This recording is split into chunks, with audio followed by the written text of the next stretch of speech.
Trilhas da Democracia de hoje segue entrevistando convidados latino-americanos sobre temas da Latinoamérica. Hoje nós recebemos a cientista política e ex-senadora da Bolívia pelo Movimento ao Socialismo, MAS, Adriana Salvatierra Ariaza.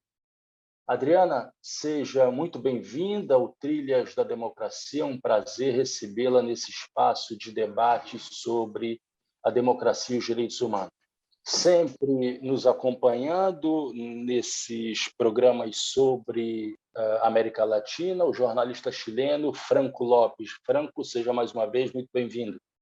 Adriana, um dos maiores líderes da esquerda britânica, o deputado trabalhista Jeremy Corbyn, escreveu recentemente um artigo de título "Os socialistas estão reconstruindo a Bolívia".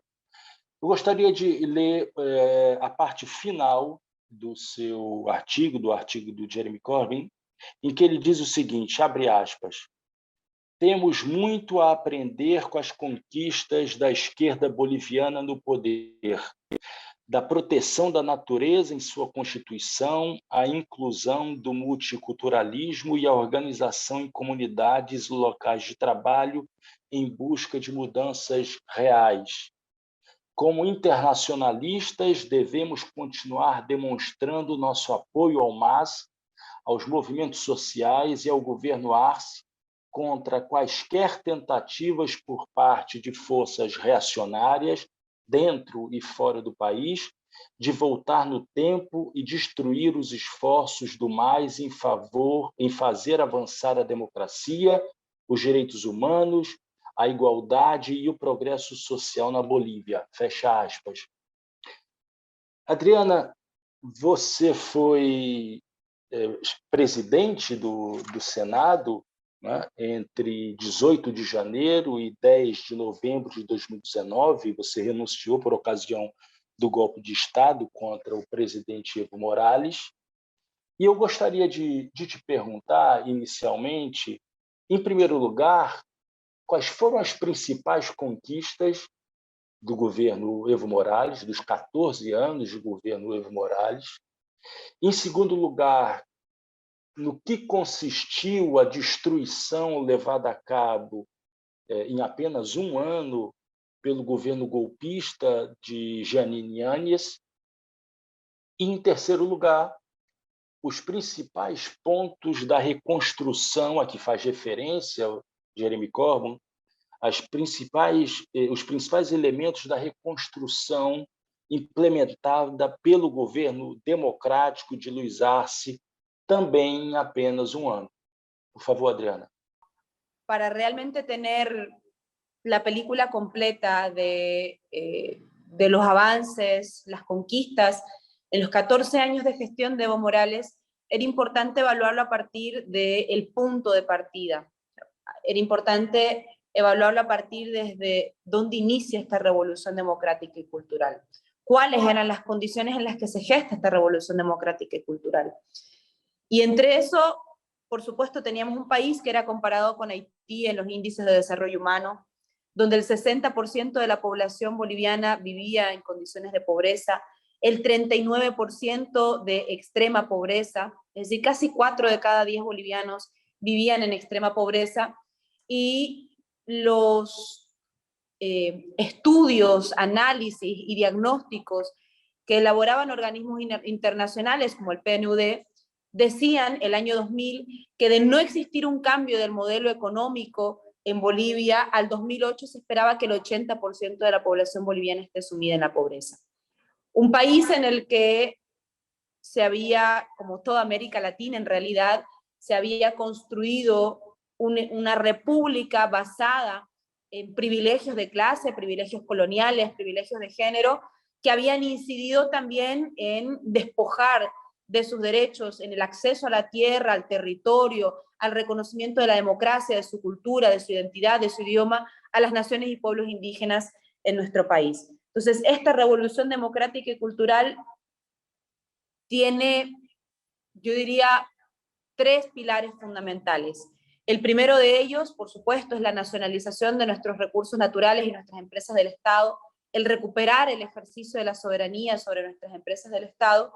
El segundo pilar es convocar a una asamblea constituyente que permitió discutir las bases del Estado sobre las cuales se asentaron estos privilegios coloniales de clase, de género, que permitió y constitucionalizó los principios de paridad y alternancia de género, para que no exista la discusión en torno a si un determinado partido presenta listas paritarias u otro no, dependiendo de la voluntad de los líderes políticos. Que permitió el reconocimiento de las naciones y pueblos indígenas originarios campesinos como tales, sin que se los denomine, de forma despectiva a sus lenguas, dialectos, sino que se los reconozca como idiomas, que se reconozca las formas de democracia, que se reconozca las formas de organización económica y que se reconozca también la relación de estas culturas con el territorio. Y el tercer pilar, por supuesto, y es muy importante, es lo que tanto destaca nuestro presidente Luis Arce, la construcción de un modelo económico, social, comunitario y productivo, donde, basados en el ejercicio de la soberanía, existe un profundo proceso de democratización de la riqueza que permitió tener las cifras que hasta el 2019 tuvimos, pasar del 60% de la población boliviana en condiciones de pobreza en 2005 a disminuir eso al 35%, pasar del 39% de personas en Bolivia en condiciones de extrema pobreza al 15%, alcanzar números, reducir además la mortalidad materno-infantil, erradicar el analfabetismo, y esas son políticas que a nosotros nos contribuyeron a ponernos en la esfera del reconocimiento de muchos países y de los sistemas internacionales por los grandes logros que alcanzamos. A eso se suma también, por supuesto, una concepción de la relación entre el ser humano y la tierra, entre el medio ambiente también, donde no solamente se la concibe como un medio de producción, sino como un sujeto de derecho a partir del cual se tiene que legislar y garantizar ciertas condiciones.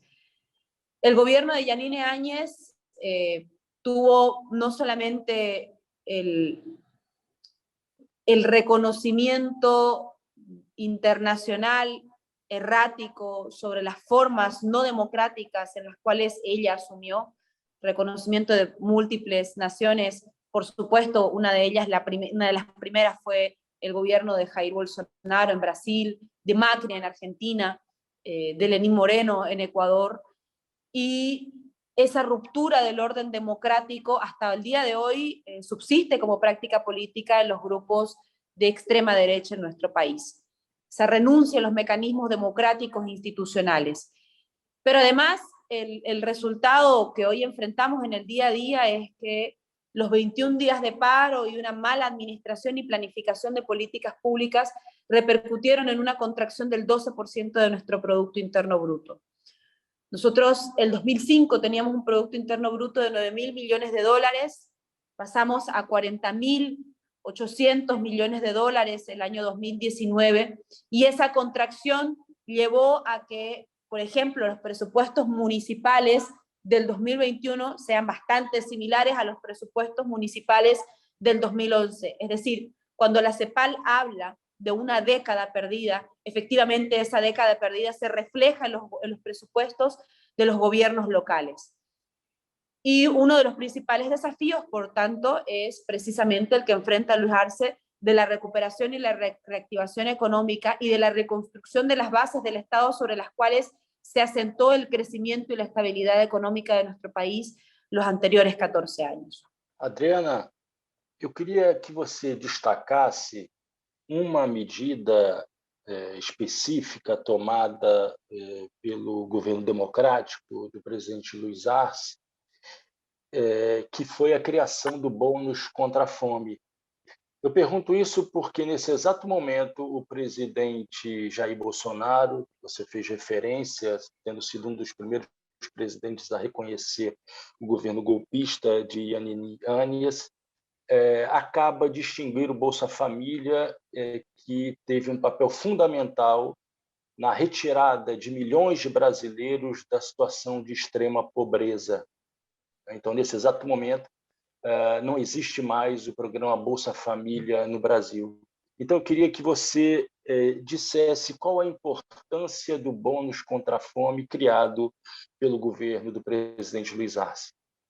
Siempre hay que analizar todas las medidas de forma integral. El bono contra el hambre contribuyó como un mecanismo de transferencia directa desde el Estado a la población, contribuyó a garantizar que la gente que estaba muy ajustada porque no tenía para pagar un pequeño alquiler o porque no tenía para terminar, para llegar a fin de mes o para pagar las facturas, pueda hacerlo a través de esta transferencia directa.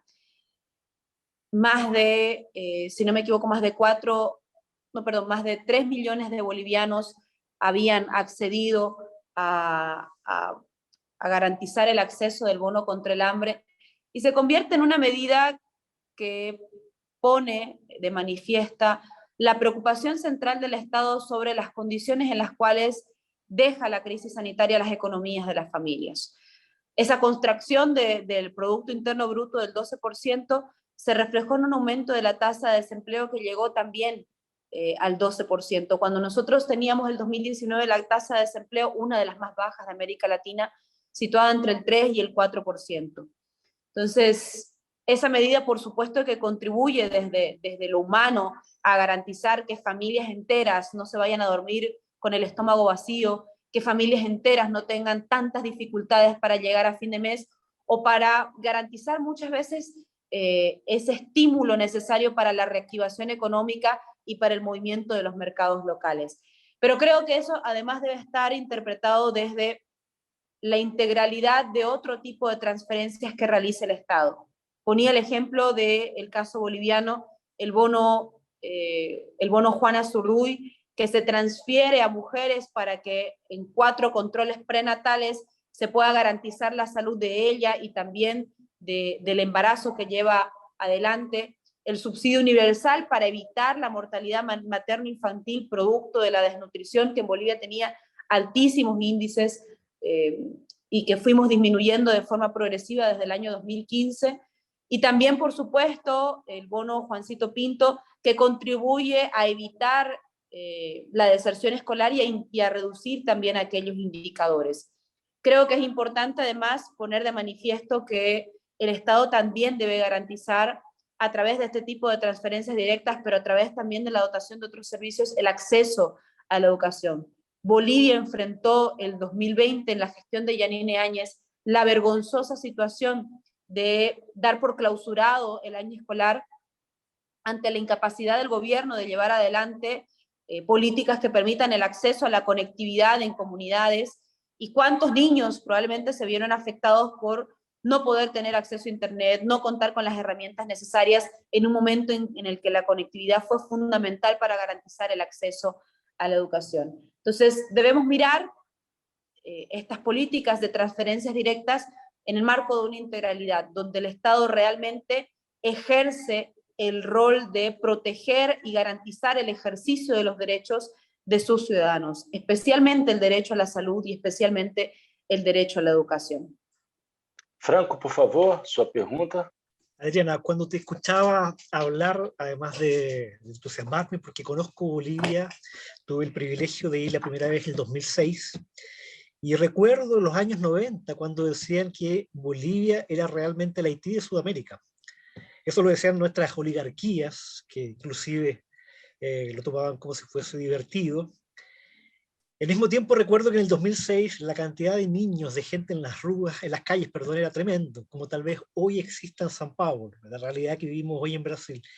Volví unas 5 veces y los cambios son increíbles. Bolivia realmente es un país que, además de admirable por todo lo que ha hecho, es evidente que recuperaron sus recursos naturales, es evidente que ve unas construcciones inmensas en La Paz, en El Alto, en Oruro, Santa Cruz, un lugar más enriquecido, pero al mismo tiempo siempre están amenazados. O sea, existió la recuperación del litio, existió la fabricación de carros eléctricos, de baterías eléctricas, pero uno ve a un millonario como Elon Musk, Bueno, que es una figura elevada a una categoría prácticamente de héroe, que se comporta como cualquier oligarca y dice que sí, vamos a dar un golpe si fuese necesario.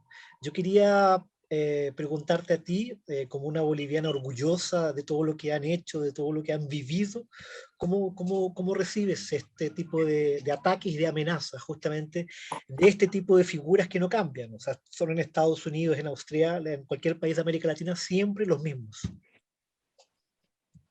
por eso siempre hablo de que uno para comprender realmente la dimensión de las cosas a veces tiene que comparar, mirar los puntos de partida. ¿A quién se enfrentó Bolivia en el golpe de Estado? Solo con citar a uno de los actores que probablemente fue quien públicamente reconoció su participación directa o indirecta. Mira, Bolivia tenía un Producto Interno Bruto del 2019 de 40.800 millones de dólares. El patrimonio neto de Elon Musk asciende a 306 millones de dólares. O sea, esas son las dimensiones que enfrentamos. Pero no solamente esas dimensiones.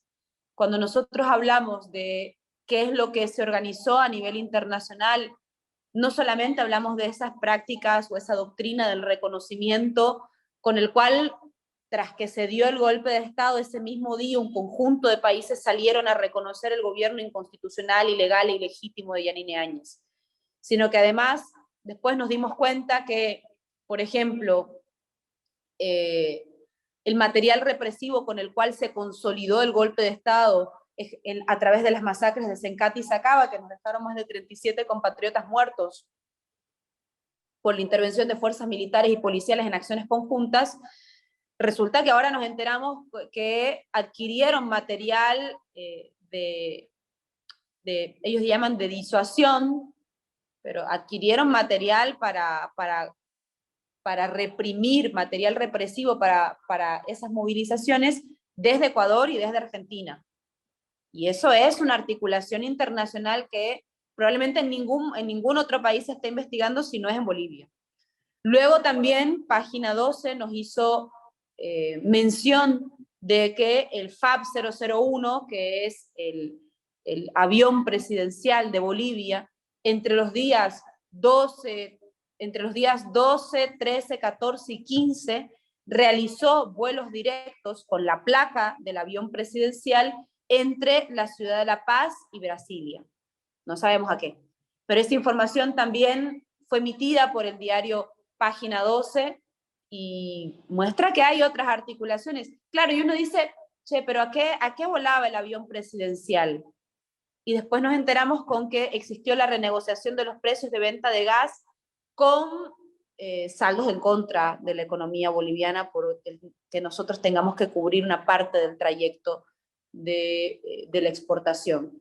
Entonces, hay una articulación internacional detrás del golpe de Estado. Por eso es que el valor y la gesta histórica del pueblo boliviano en torno a la recuperación de la democracia y la dignidad del pueblo boliviano llama tanto la atención, porque no es que se enfrentaron a un actor político local, se enfrentaron a los intereses de las transnacionales, se enfrentaron a la cooperación directa para la provisión de material represivo, se enfrentaron a estos mecanismos de articulación que parecen hasta el momento subterráneos porque no han sido investigados y que, por ejemplo, además, múltiples países le negaron el uso del espacio aéreo a Evo Morales cuando vino a recogerlo el avión representante del Estado mexicano. Le cerró el espacio del uso aéreo a Argentina, le cerró el espacio del uso aéreo de Ecuador, Perú, conjunto de países poniendo incluso en riesgo la vida de Evo Morales. Entonces, eso hace más heroica esta recuperación de la democracia. Eso muestra realmente en cuerpo entero el talante, la resistencia y el heroísmo del pueblo boliviano. Adriana, você recentemente afirmou numa entrevista à Rádio Brasil de Fato que as forças golpistas bolivianas encontram-se latentes. Você acaba de tratar um pouco disso na resposta à pergunta de Franco, e eu gostaria que você aprofundasse um pouco mais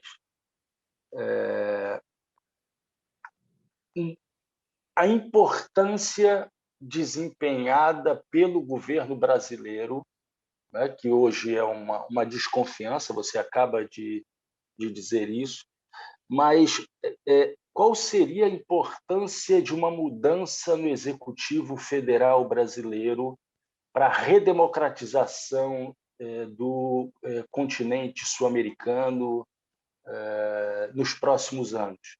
Ou seja, eu queria que você articulasse a latência dessas forças golpistas na Bolívia com a necessidade de uma mudança no governo federal brasileiro, ou seja, com uma derrota de Jair Bolsonaro, a fim de que essas forças golpistas começassem a ser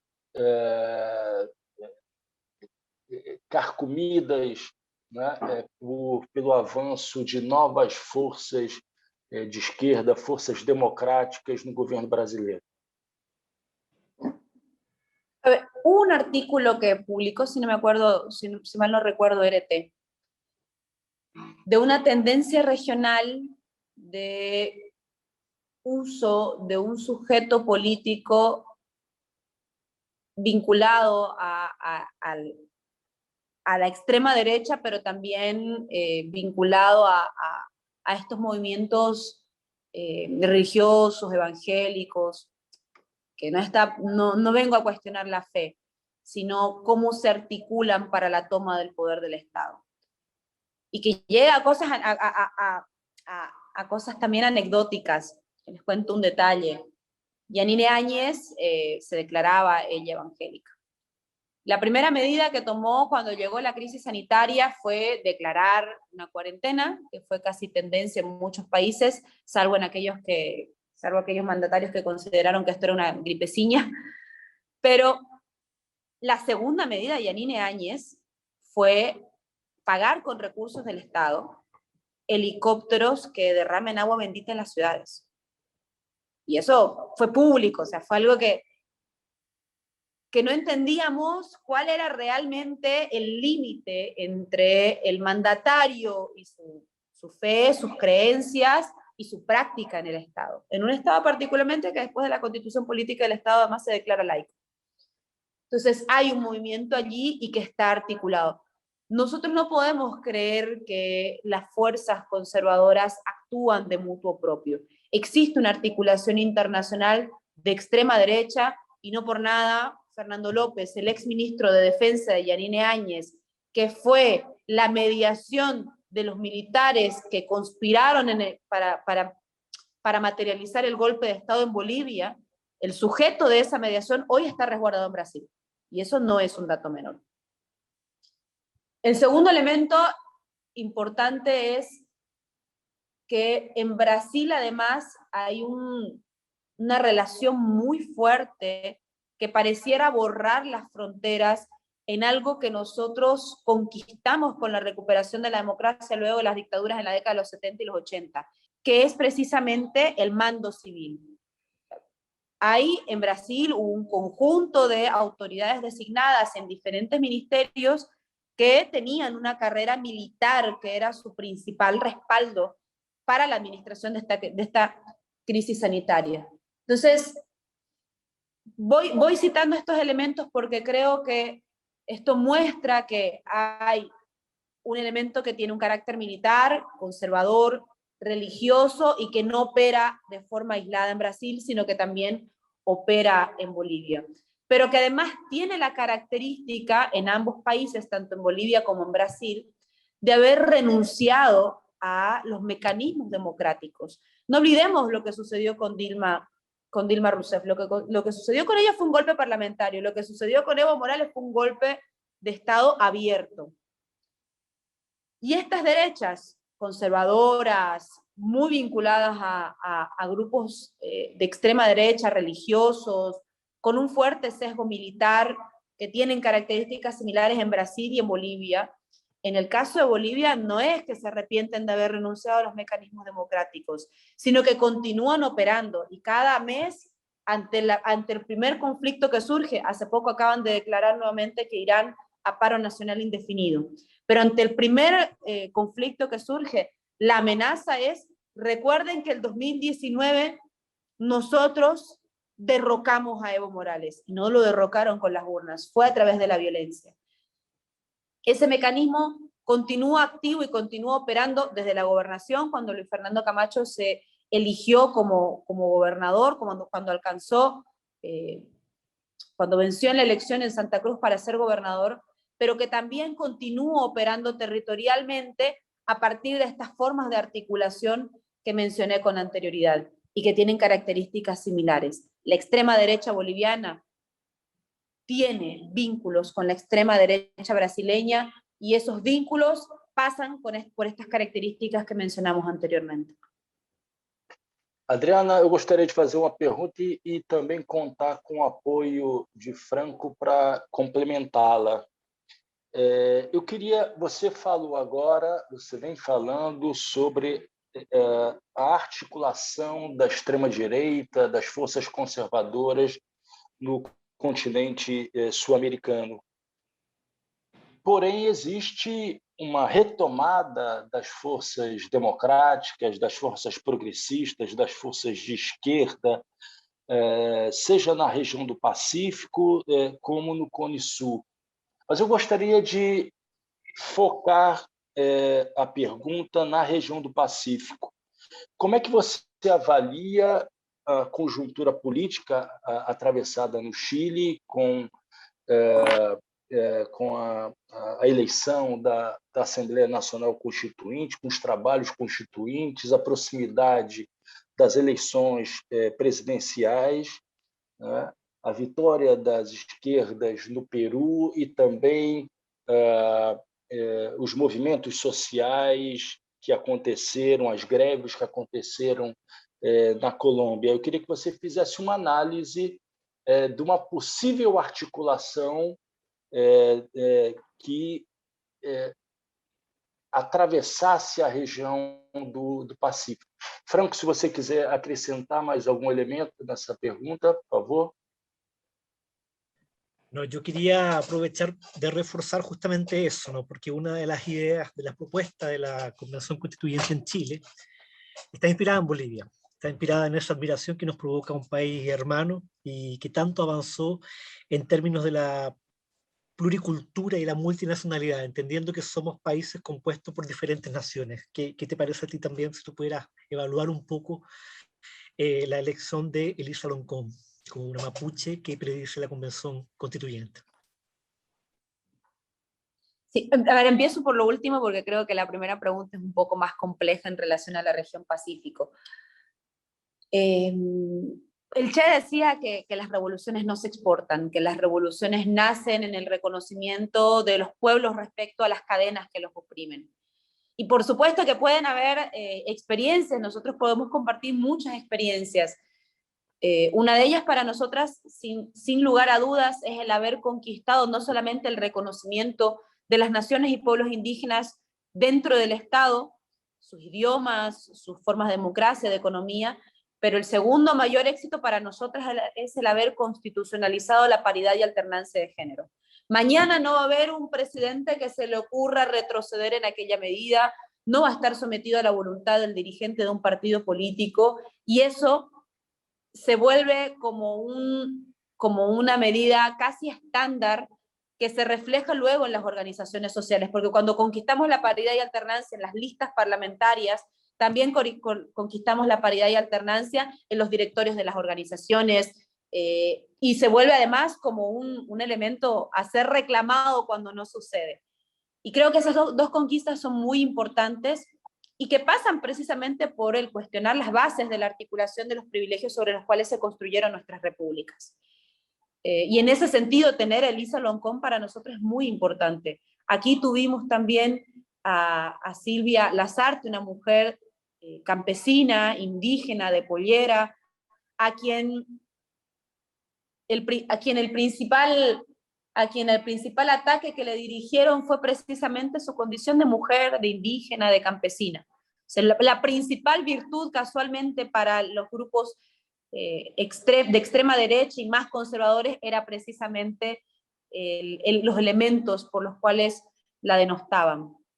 Sin embargo, Silvia tuvo el temple de sacar adelante con éxito probablemente la discusión más importante y profunda que tuvimos en la historia de nuestro país. Y la virtud además que tuvo nuestra Asamblea Constituyente, esperemos que suceda lo mismo también en la Convención en Chile, es que precisamente en la reunión del barrio, en el confín de la ciudad, en la reunión del sindicato campesino colindante con la frontera última de nuestro país, allí se discutía la noción del Estado boliviano. Allí se discutía la organización territorial, allí se discutían los derechos conquistados. No fue solamente un debate casi como una emulación parlamentaria la que sucedió, sino que se fue nutriendo con los debates que se desarrollaban precisamente en las reuniones de los sindicatos de los barrios, en los sindicatos de trabajadores, en las organizaciones de mujeres. Entonces, fue no solamente un documento, no fue solamente la reconstrucción del Estado, sino fue realmente ese proceso sumamente enriquecedor de discutir todo, desde las organizaciones, desde los núcleos sindicales. Fue realmente el proceso para mí más democrático y participativo que pudimos haber enfrentado. Y en relación al Pacífico, creo que las cosas están bastante complejas. La primera manifestación verbal directa de la preocupación de Estados Unidos sobre el avance de China fue precisamente la cumbre del ALCA, donde participaron Lula, Néstor, Tabaré, Nicanor Duarte, y en la cumbre social, en ese momento también Chávez, y en la cumbre social Evo. Y cuenta el actual ministro de Defensa de Argentina, Jorge Tayana, siempre cuenta que al terminar la discusión, cuando ya Lula, Néstor, Chávez pusieron el freno al ALCA, el discurso final de Bush fue decir, no entiendo por qué se oponen, si aquí de lo que se trata es que de forma conjunta logremos contener el avance de China. Por eso es que la región del Pacífico hoy es estratégica. Si tú miras, por ejemplo, una fundación Diálogo Interamericano que empezó a estudiar los principales países, la lista de los países que tienen mayor deuda bilateral con China, figura en primer lugar Venezuela, en segundo lugar Brasil, en tercer lugar Ecuador, en cuarto lugar Argentina y en quinto lugar Bolivia. Pero no solamente eso, ya en Sudamérica, China va desplazando a Estados Unidos como principal socio comercial, ya desplazó China a Estados Unidos en Europa como principal socio comercial. Es decir, hay detrás de la disputa en la región Pacífico, hay una disputa geopolítica de carácter global entre China y Estados Unidos. Una China que se espera que hacia el 2030 pueda superar a Estados Unidos en relación al Producto Interno Bruto y consolidarse como una potencia mundial. Una China que empieza a consolidar sus actividades en la región del Pacífico y que todo este movimiento empieza a tener características muy similares a lo que fue la Guerra Fría. Cuando tú ves que se suscribe un acuerdo estratégico de defensa entre Estados Unidos, Reino Unido y Australia, que lo denominan AUKUS, que fue firmado en el mes de julio, que lo que hace fundamentalmente es contener estratégicamente a China en la región Indo-Pacífico. Y eso muestra que Estados Unidos no está quieto esperando que China avance. Cuando ves que existen elecciones en Colombia donde Gustavo Petro tiene unas cifras bastante interesantes, cuando ves la victoria de Pedro Castillo, cuando ves la convención constituyente en Chile, te das cuenta que hay movimientos en un sector que estratégicamente está siendo resguardado por Estados Unidos. Entonces, creo que allí la lucha, si existen tales movimientos, reflejo de la reivindicación y la construcción soberana de los pueblos en esa capacidad de escribir su propio destino, es muy probable que la respuesta por parte de Estados Unidos sea bastante agresiva. Y si cito esta lista de países que son los principales 5 acreedores de deudas bilaterales es porque casualmente además, a excepción de Venezuela, Brasil, Ecuador y Argentina enfrentaron en los últimos 4 o 5 años guerras jurídicas que llevaron a Lula a la cárcel de forma injusta, que pusieron en juego los resultados de las elecciones en Argentina, que impiden a Rafael Correa volver a Ecuador y a los militantes de la Revolución Ciudadana reorganizarse en ese país.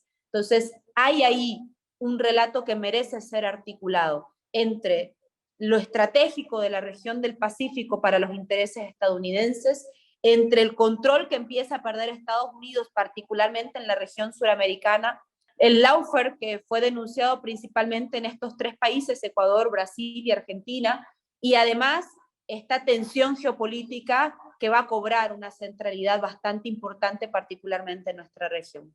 Adriana Salvatierra Ariazza, ex-senadora da Bolívia pelo Movimento ao Socialismo, mas cientista política, ex-presidente do Senado boliviano entre 18 de janeiro e 10 de novembro de 2019.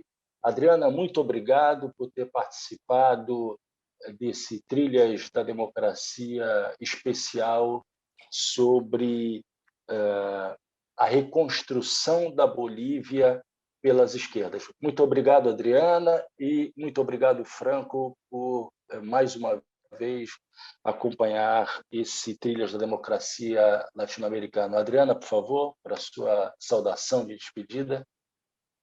No, muchísimas gracias a ti, Marco, gracias a ti, Franco. Un abrazo a quienes nos acompañaron y pues principalmente siempre agradecer el interés por conocer lo que pasa en nuestro país, por permitirnos también construir un relato articulado de lo que sucede en nuestra región. Brasil es central para los equilibrios geopolíticos en nuestra región.